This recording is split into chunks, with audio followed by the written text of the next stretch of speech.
Enzo Recto, kalaban ang katiwalian at kasinungalingan, kakampi sa katotohanan at kabutihan. Hindi. Kung titingnan, malaki ang naging kontribusyon ng kanyang anak na si Leandro kung ano ngayon ang nangyayari kay Loren Legarda. O siyempre, si Loren Legarda bilang ina, parang ang attitude niya sa anak niya, kung saan ka masaya, suportahan kita. Di ba? Parang ganun yung approach ni Loren Legarda sa kanyang anak. Siyempre kasi, di ba failed ang marriage niya kay Libeste. Yung Libeste na ama nito ni Leandro, yung dating governor ng Batangas, yung kapatay ng kanyang aide, si former Batangas Governor Leandro din ba yun? Si Libeste, senior. Naghiwalay sila ni Loren eh. Pero may dalawang alak si Libeste dito kay Loren. Itong si Leandro saka yung isa pa. Lance ba yung isa? Ngayon, ito kasing si Leandro, siyempre, negosyante yan. Kasi yung pamilya nila, mga negosyante at politiko. Yung pamilya ng ama, yung sa ama niya, sa father side. Ngayon, nagnegosyo siya ng solar, tinulungan ni Loren. Ginamit niya yung mga connections niya sa politika para makuha yung franchise, kongreso, mapirmahan noon ni Digong. Pagkatapos yung mga kontrata sa Department of Energy, corner nito ni Leandro. Siyempre dahil yan sa connection ni Loren. Tama, Tony Libeste. Ngayon, si Loren, tumatanda na rin, pumasok na sa politika itong anak niyang si Leandro. Siyempre, posible talaga yan na yan yung sumunod sa yapak niya bilang senador. Itong si Leandro. Tulad ng ang magkapatid na Villar, si Mark at Camille ay sumunod sa yapak ng mga magulang. Ganon din itong sila Pia Cayetano at saka si Alan. Sumunod doon kay Kompanyero Rene. Si Jinggoy, saka si JB, sumunod kay Erap. So, siyempre, sa parte ni Loren, ito na siguro yung nakikita niya na palit sa kanya. Baka nakikita niya na tatakbo na ito sa 2028. Kasi grabe yung projection nito ni Leandro Libeste. Malamang sasama ito sa grupo ni Sara Duterte. Kasi yung mga patipo ng Duterte, nandun lagi ito si Leandro. Nandun lagi ito si Leandro Libeste. Yung mga Rage Coalition, yung mga events doon sa Davao, nandyan yan si Leandro. Yan yung Kaya lumalabas talaga itong si Leandro, Duterte na. Kaya din siguro sa part din ni Loren, no choice na siya. Dahil yung anak niya ay desisyonado sigurong tumakbong senador at sa line-up ni Sara yan, kasi nababanggit yung pangalan niya ni Leandro sa line-up ni Sara.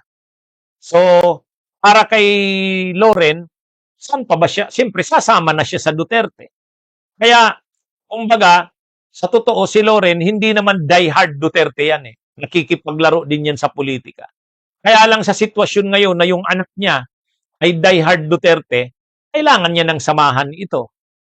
Yan yung parang nangyayari dyan. Ang isa pa kasing nangyari dyan, marami rin kasing kapalpakan itong anak niya. Kinuha yung prangkesa ng solar, ginamit pa ni Loren yung niya noon, impluwensya niya, kapangyarihan bilang senadora. Binigyan ng franchise, hindi naman nagawa. Tapos kumuha ng napakaraming kontrata sa Department of Energy, nagsusupply daw ng solar, ng kuryente galing sa solar, hindi naman nagawa. Kaya ngayon, maraming mga pananagutan itong si Leandro Libeste, kaya kinasuhan ng DOE. Ngayon, naghihinanakit siguro si Loren, kasi kasama siya sa majority, pro-administration siya, tapos yung anak niya kakasuhan. Paano naman? Ang daming kapalpakan at ang daming kasalanan sa bayan, itong hindi kasalanan lang, krimen sa bayan, itong anak niya. Kaya, siguro masama talaga ang loob ni Loren na bukit yung anak niya kakasuhan ng administrasyon. Ha?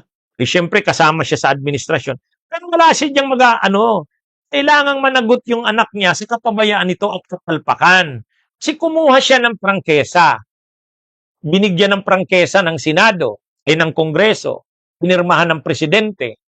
Tapos kumuha ng halos kinorner niya, kinuha niya yung maraming mga kontrata sa Department of Energy. Tapos yun naman pala, hindi niya naman magagawa. Di ba? Di ba? O, ano yan? Kaya, tama lang naman nakasuhan itong anak niya. Kaya lang, matindi yung kaso ng anak niya. Bilyon ang penalty. At pinapa-freeze na ngayon ng Department of Energy ang assets ng kanyang anak. So medyo masama siguro ang loob ni Loren doon. Masama siguro ang loob ni Loren doon na bakit naman siya ay kasama sa admin kasi kasama siya ng pro-admin ng mga senador, kasama siya nila Soto, Lacson. Bakit yung anak niya ay tinutuluyang kasuhan? Kaya lang, ang sagot naman dapat diyan kay Loren, unang-una naman, yung anak niya naman kasi, yung anak niya naman, Duterte. Duterte. Saka, ang anak niya kasi ay maraming mga kapalpakang nagawa. Siyempre, itong mga nangyayaring problema ngayon sa enerhiya natin, malaki ang kontribusyon ng kanyang anak. Kasi imaginein mo, kinuha yung prangkesa sa pag-supply ng solar sa mga malalayong panayunan. Pagkatapos yung mga kontrata ng DOE, kinuha niya. Pero hindi naman na-accomplish. Kaya nga siya ipipenalize kasi nagproblema tayo sa supply ng kuryente kasi yung supposed to be galing sa solar na kuryente hindi naman na-deliver. Sino ang kumuha ng mga kontrata na yon? Itong anak niya. Kaya nga dapat dapat maunawaan din sana ni Loren. Bakit nangyari na kinakasuhan yung anak niya? Kasalanan ng anak niya. Hindi naman panggigipit yun. Anyway, sa sitwasyon ngayon, mukhang si Loren, nandun na talaga sa dark side. Sa katunayan, hindi na siya sinama dun sa, diniliberan daw ng maleta. Inalis na ng mga nilabaligod. Bunyog, halikan na kasama ka. Bunyog, kapag buklod ay may pag-asa. Luzon, Visayas, Mindanao, isa ang pananaw. Sa bagong Pilipinas ang bunyog isisigaw.